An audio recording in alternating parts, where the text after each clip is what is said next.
Amigazos, yo soy Daniel Ibagues. Se ha estrenado ya el capítulo número 6 de la serie de Ahsoka. Y vaya que este trae con qué.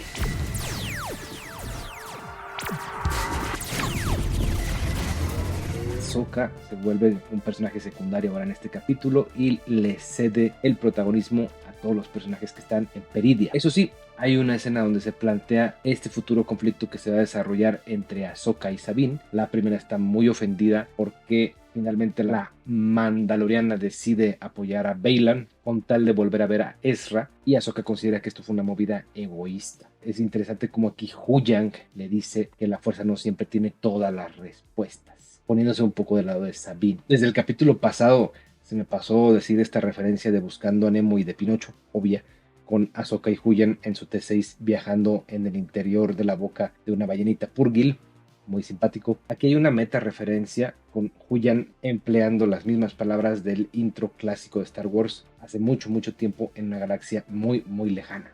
A long time ago, in a galaxy far, far away.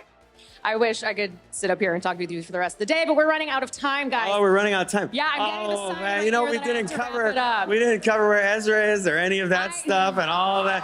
I know, Like, we didn't. We were That just getting we to ran the out of time. I'll tell you where he is. He's far, far away. Oh, Far, far give it away. up, guys. Eso sí, yo no puedo dejar de pensar en Shrek 2. Tenemos inmediatamente después a una Sabine cautiva, una temática muy de Star Wars, que nos recuerda por supuesto a la princesa Leia, pero también en un montón de veces a Ezra Bridger. En Rebels un montón de veces lo agarraron y era muy interesante cómo se hacía pasar por Jabba the Hutt y cosas así. And you are? Jabba the Hutt. Aquí hay una conversación muy interesante con Baylan.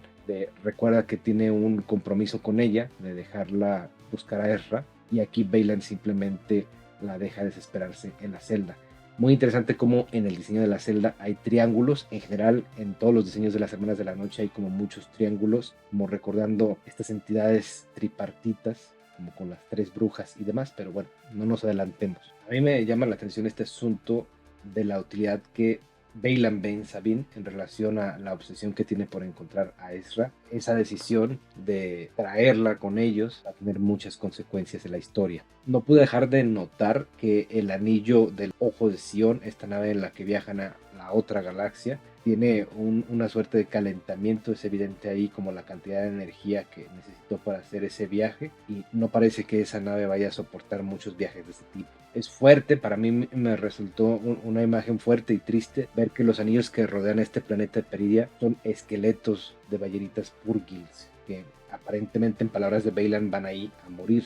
Esto me hace preguntarme qué pasaría con las ballenitas que llevaron a Ezra y con las que van a llevar a Ahsoka. Todas se van a morir porque había unas bastante jóvenes. Ya en el planeta de Peridea me parecen obvias las referencias al Señor de los Anillos. Es algo a medio camino entre Rohan y Gondor, pero también con elementos de los planetas de Jedi Fallen Order como Bogano y Zepho. También me recuerda leve al videojuego de Shadow of the Colossus, sobre todo por el estado como ancestral. Otra película que me vino a la mente mientras veía toda esta primera parte de construcción de este mundo de Peridea, por supuesto, es El Quinto Elemento, cuando salen las grandes madres, las Dathomiri, vienen a ser como las antepasadas directas de las Hermanas de la Noche, las originales Hermanas de la Noche. Por supuesto que pensé en las tres brujas de Hércules.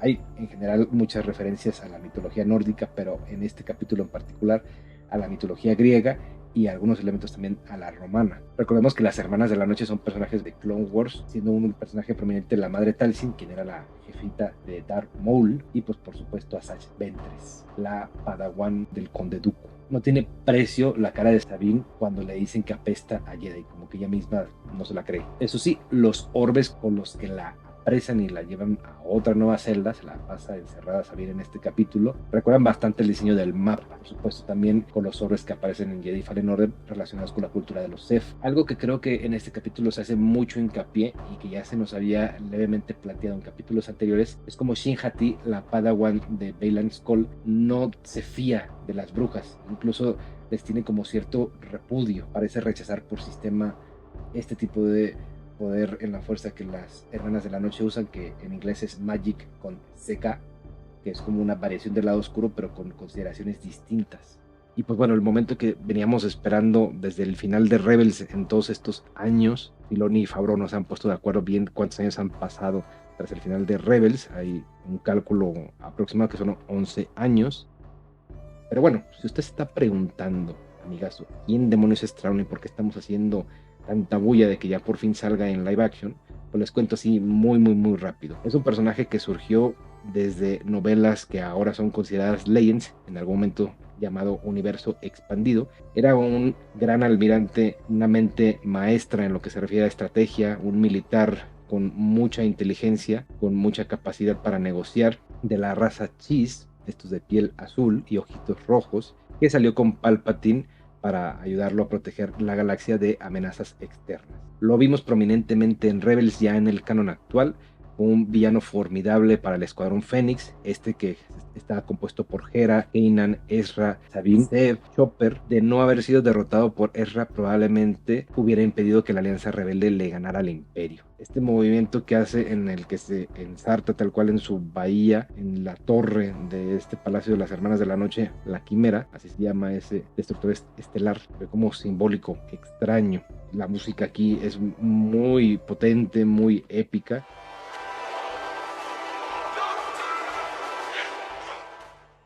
Están muy bonitos los Howlers, esta especie como de lobos ancestrales que por supuesto remiten a los wargos del Señor de los Anillos. Me recuerdan también a las Bograts que salen ahí en Bogano y en Cefo. Y obviamente también se parecen a los lobos de Lothal que vimos en la serie de Rebels con todas las patitas de pollo. El buen Baylan se volvió a aventar un montón de discursos muy interesantes en este capítulo, particularmente con qué es lo que busca.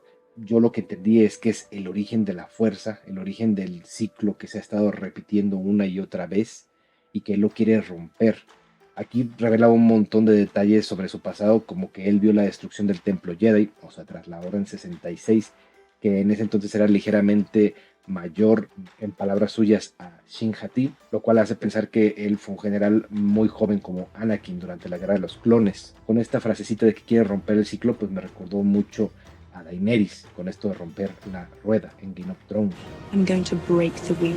Este término nuevo que se acaban de inventar de los Boken Jedi. Ahora, según investigué, los Boken son las espadas que simulan ser una katana japonesa, pero que están hechas de madera, tanto para combatir así como para entrenar. Que les llame Boken Jedi es como una especie de, bueno, están los Katana Jedi, que fueron los que fueron entrenados en el Templo Jedi en las antiguas tradiciones, y los Boken, que son los que ya se entrenaron sobre la marcha por sobrevivientes, provenían de la orden original, pero pues que al agarrar aprendices, estos ya estaban fuera como de la dinámica y de la tradición, obviamente tras la caída de la orden Jedi. Es interesante cómo se meten palabras y elementos de la cultura japonesa en estas series de Star Wars recientes y pues que tienen ataduras directas con nuestro mundo. Aquí me llamó mucho la atención que Baylan no tiene interés en Thrawn realmente, lo ve como un medio para un fin. No queda claro qué es exactamente esto que llama a Baylan en este planeta, qué es exactamente lo que él espera encontrar, pero seguramente va a ser un poder místico al que incluso las grandes madres temen. Y pues bueno, ya hablando de referencias a nuestro mundo real, aquí con el personaje de Thrawn, tenemos al actor Lars Mikkelsen, que fue el mismo que le dio la voz en la serie animada de Rebels. Tengo que reconocer que luché un poquito para aceptar la caracterización. Es difícil acostumbrarse después de lo sobrio que era el diseño del personaje en animación. Entiendo que está más viejo y está también cansado de estar 11 años aproximadamente en el exilio. El traje de Thrawn se ve raído, remendado. Conforme va pasando Thrawn en medio de los ahora llamados Night Troopers, que empiezan a vitorar su nombre de una forma muy particular, llama mucho la atención cómo las armaduras de estos troopers están reparadas con oro, como al estilo de la técnica kintsugi japonesa. También estas telas rojas amarradas les dan como una apariencia de algo a medio camino entre samurái y romanos. Este comandante, Enoch, que tiene esta carátula como tipo máscara mortuoria de la antigua Grecia o del temprano Imperio Romano, también me recordó como a los hijos de la pía de Game of Thrones. Es como cargado de simbolismo el cómo aparece y cómo se escucha su voz muy artificial. Todo este tema de que hay un cargamento que se va a transferir, que espina en las catacumbas, que más adelante salen como una suerte de sarcófagos, llaman particularmente la atención cuál es el plan detrás, qué es lo que esperan las Hermanas de la Noche que se transporte y que hubo como una negociación de por medio con Thrawn a cambio del uso de su magia oscura. Quizás los restos de Hermanas de la Noche que van a ser revividos para formar una especie de ejército zombie, como ya vimos en Fallen Order. Que nombren a Sabine como el hilo suelto también es algo que me resulta interesante, que no va a ser gratuito. No solo es por la conexión que tiene con Ezra, sino que creo que también falta que veamos cuál va a ser ya el poder de Sabine en la fuerza una vez que ya por fin encontró a Ezra. Es interesante cómo parece que todos se van a traicionar. Jin-Hati no confía en Morgan Elsbeth no confía en el juicio de Thrawn respecto a sus mercenarios Baylan y Shin, y Baylan no tiene nada de interés en que Thrawn logre sus objetivos, él solo quería llegar a Peridia y ya. Creo que todos se van a traicionar unos a los otros. Es interesante cómo Sabine se resiste a utilizar el sable de luz, trata de derrotarlos con sus armas diluvios mandalorianos, y cuando ya se ve rebasada, entonces sí, saca el sable de luz y les pone una tracatiza a estos nómadas. Este vínculo bien bonito que se genera entre la montura de Sabine, el Howler y ella, está reforzado por cómo está la cámara ahí puesta en este plano amplio donde vemos entrar y salir al Howler persiguiéndola y ganándose como su afecto. Me pareció lindo el detalle. Ahora esta nueva raza como de caracolitos tortuga también me parece de lo más simpático y conmovedor, y que su diseño se siente realista sin dejar de ser medio marioneta, medio CGI. Por supuesto recuerdan a los Ewoks, por supuesto que estos caracolitos nos iban a llevar con Ezra, que siempre fue el Jedi más vinculado con las criaturas vivas más que cualquier otro. Un detalle interesante también y muy conmovedor que nos conecta tanto con la trilogía original como con Rebels es el símbolo del Fénix, uno que por cierto Sabine diseñó y que después con algunas modificaciones se volvería el símbolo de la Alianza Rebelde. Lo trae una de las tortuguitas en su cuello, pero también cuando Sabine llega a la aldea, por ahí en un plano se ve claramente dibujado lo que descubriremos más tarde como la casa de Ezra. Por cierto, también me acordé de Frodo y Sam cuando sus capas de Lothlórien se hacían piedra con estos amiguitos tortuga caracol.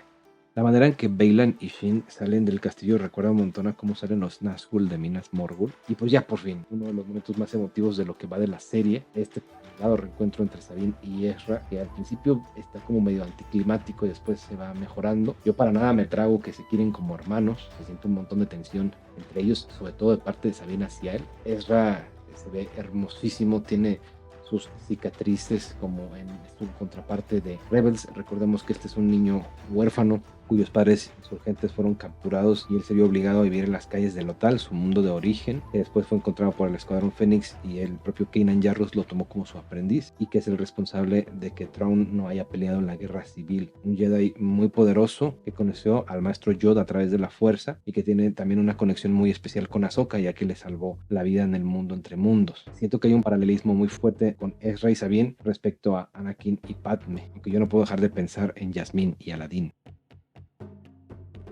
La cara de Thrawn cuando se entera que viene Ahsoka me recordó un montón a esta escena de Hades. ¡Ay, ya están aquí!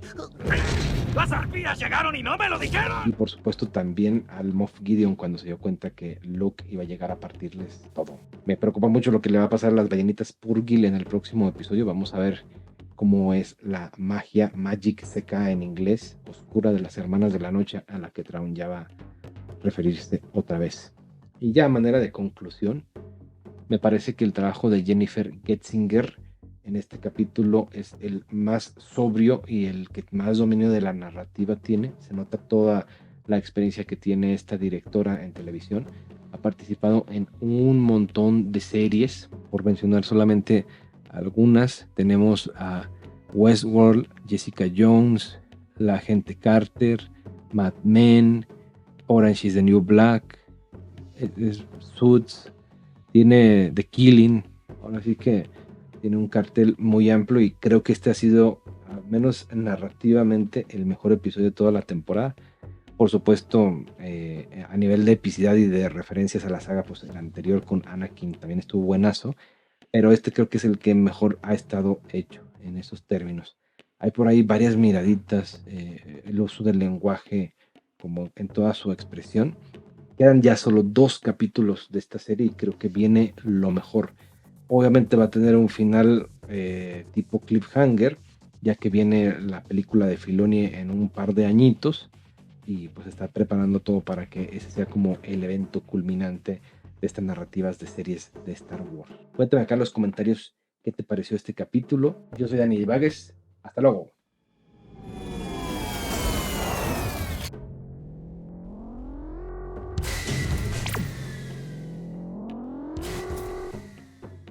Fue maravilloso volver a ver el fantasma. Voy a tener que comprar ese condenado set de Lego. Sí, cuando se pueda, pues.